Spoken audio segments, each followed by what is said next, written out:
Hey guys, welcome back to another video. Oh goodness guys, I'm frustrated today, but hopefully it'll be a lesson learned for some folks out there. So on my wife's 4Runner here, we bought tires from a local shop, and whenever you do that from a lot of the local shops around here, they offer free flat repairs for life. Basically they'll patch it for free.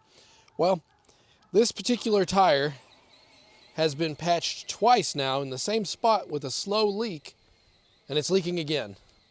And on top of that, that tire shop broke one of my studs and charged me for it. So I'm done with that. We are gonna fix this ourselves. So growing up, Dad had showed me how to plug a tire, and I think that's a skill that everybody needs to know how to do. It's just something that I'm telling you, at some point in your life, you're gonna have a flat somewhere, and it's pretty easy to repair yourself if you know what you're doing. So that's what we're gonna do today. I'm gonna show you how to find a hole in your tire and how to plug it with a plug. And a lot of folks will tell you that you need to go get it patched, but I'm telling you, Dad and I have run plugs for years on tires without issues. So you can run a plug and be just fine. What you're gonna need is some sort of method to air up your tires. An air compressor of any kind will work just fine. Pancake compressors are really nice. I really like this M18 inflator. It's small, portable, on the go. So we need some sort of way to air the tire up. We need some soapy water. This is literally just a water bottle with tap water in it, and I put some Dawn dish soap in it. And then I've got a slime repair kit here. This is not a great repair kit. There are definitely better ones out there, but you can see in this kit, it has some rubber or whatever this is, tire plugs. It has a reamer, and it has the actual device with the eye that you use to put the plug in. So what do you say we get started here? We are looking at the tire here. So the very first thing that I want to do is I want to air it up. And I don't want to air it up to just the normal pressure that we would run it. I'm actually going to air it up a little bit more than that. What I'm doing right now is I'm looking on the side of the tire here. It's going to tell you, so it says here, never exceed 40 PSI. So 40 is the max that this tire can handle. So I'm just going to take the valve stem cover off, put it somewhere safe because those things tend to run away from you. And then I'm going to set this to, let's do 38 PSI. That way we're a little bit under the max pressure. And all I do with my compressor here is unthread it, pop this on here. I aired it up earlier today, so it's pretty well good. Just gonna press the power button and we're gonna air it up. I'll be right back. Okay, now that that's done, I can go ahead and take that off. I'll coil this up. We'll set this off to the side for now. And now we're going to take our soapy water and we're going to start spraying the tire down. I'm going to do primarily the tread and the sides here, and I'm looking for bubbling. If I see bubbling, that means, let me get this primed here. If I see some bubbles that are consistent, that means there's air escaping. And that's what in turn forms the bubbles. That's more like it. Look, we're getting somewhere now. So I'm just spraying the tread because I'm thinking it's going to be in the tread somewhere, and I'm not seeing anything yet. But one thing that's going to be advantageous to us is to cut the wheel out so we can get both sides of this tire. So I'm going to do that real quick. Okay, and just like that, we can cover a lot more tread. So I'm just going to start spraying, and hopefully we'll find something soon. Well, I'm not seeing anything convincing yet. So I think what I'm going to do is I'm going to cut the wheel the other way and we'll look at the other side. Now you can see we've got some fresh tread to cover here.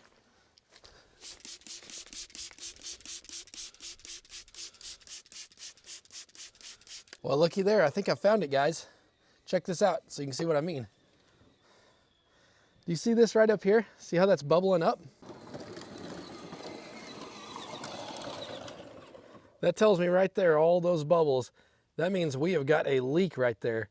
To make this easier, I'm going to get in my wife's 4Runner, and I am going to back it up to where that is about right here. Well, let me back up so you can see. I'm going to back the tire up to where it's about right here, where I've got some more room to work. You guys will tell me whenever I get there, right?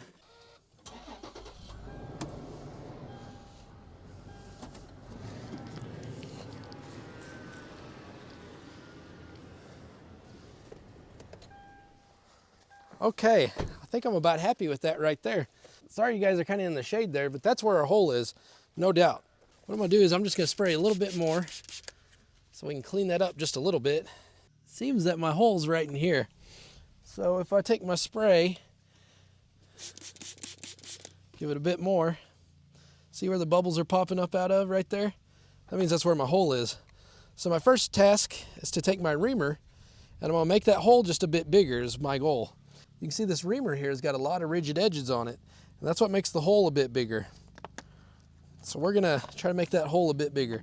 Now, if you got some fairly good sized tires with thick rubber, this can be a bit challenging to push in. So get to feeling strong and make sure you don't poke a hole in the wrong spot. I believe that's it right there. So let me poke a hole in this. Okay, I think I about got her. You can see I can push that in there, twist it a little. Whenever you're reaming it, you want to go in and out a few times. It's like I say, you're wanting to make that hole a bit bigger. Hear that? See how it goes in and out now? There we go. That's working. Ugh. If you don't ream it, it's going to be a lot harder to get your plug in. So, bear with me as you hear the hiss in there. Now you're going to take your other one with the little eyelet. We're going to take a little plug here.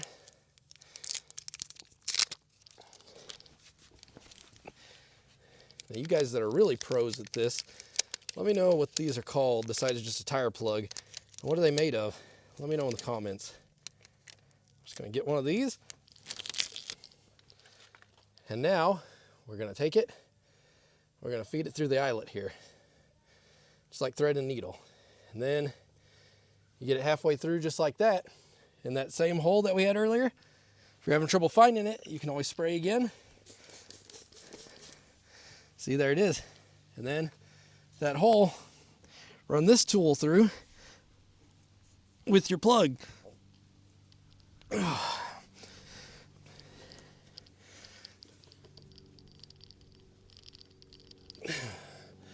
Goodness.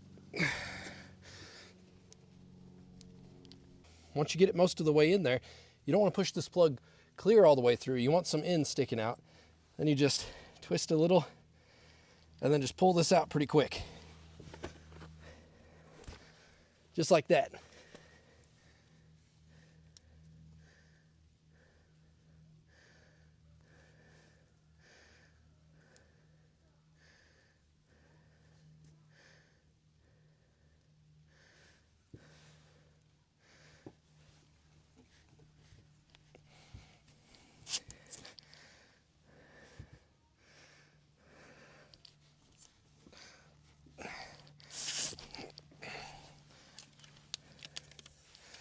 That plug didn't take very well. I'm going to pull it out, and we're going to try another one.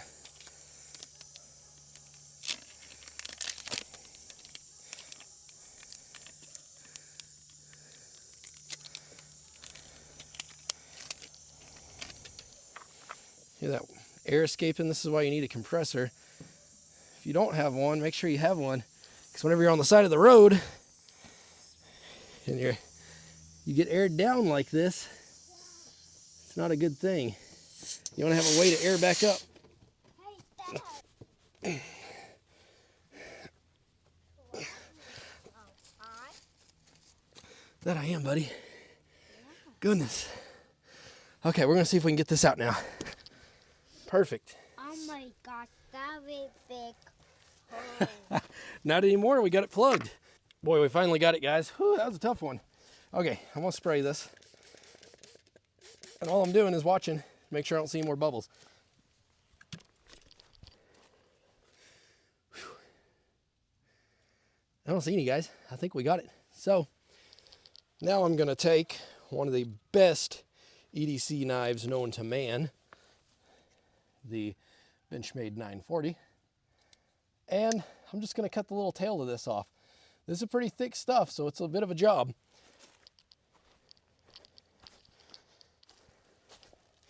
Okay, you guys ready? Just kind of saw through it. Nothing for our sharp Benchmade. Look at that. Make sure you don't cut your tire or yourself. So I'm gonna leave just a little bit hanging out there. That way I know exactly where the plug is if it becomes a problem again. And just because I'm paranoid, one more time, I'm gonna spray this thing and just see if we've got any sort of leak. I don't see anything.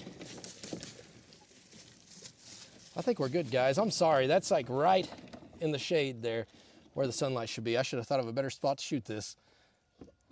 Now the only other thing I need to do is pick up my mess.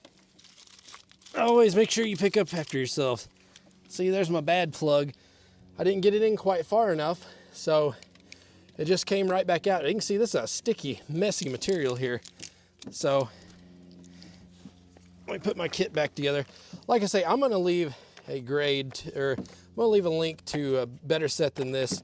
If you can get something that is meaty, has a meaty handle that you can really get onto and really get some pressure on, that's gonna really benefit you right there. So this little kit, it's good for keeping the car and whatnot, but if you live on dirt roads and this is something you think you might do even somewhat fairly regularly, there's a better kit, I promise.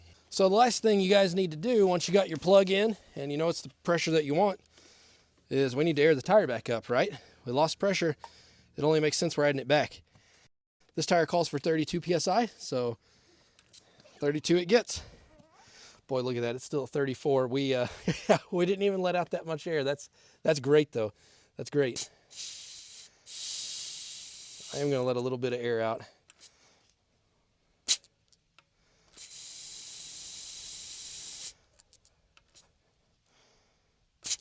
Perfect.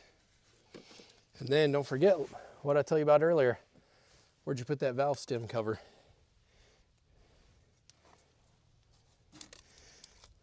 Make sure you put that back on. So, pretty good trick, huh?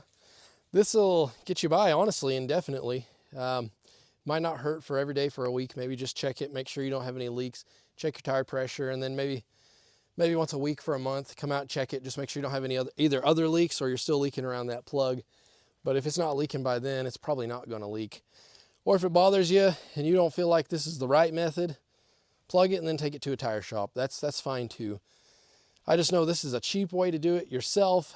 And you know, it's one thing that I didn't realize, you know, while it is somewhat, I guess, inconvenient to have to do some things by yourself sometimes, it's also inconvenient to have to schedule a time to take this in and wait for it to get done or drop it off or, you know, just things of that nature. I'd rather take the 15 minutes that it took me just to plug it myself. And you now know the skill, so you can help friends, family, whoever that person may be to you out in the event they have a flat for little to no money. Those plugs are dirt cheap. Help me out by passing this video on, just like what my dad taught me. Share this so you can teach others in the same way, and leave a like for Dad out there. If it wasn't for him, I wouldn't know how to do this. So he taught me whenever I was a boy, and it's something that I think every man should know how to do. Heck, everybody should know how to do in a case of an emergency. All right, guys, until the next video, take care.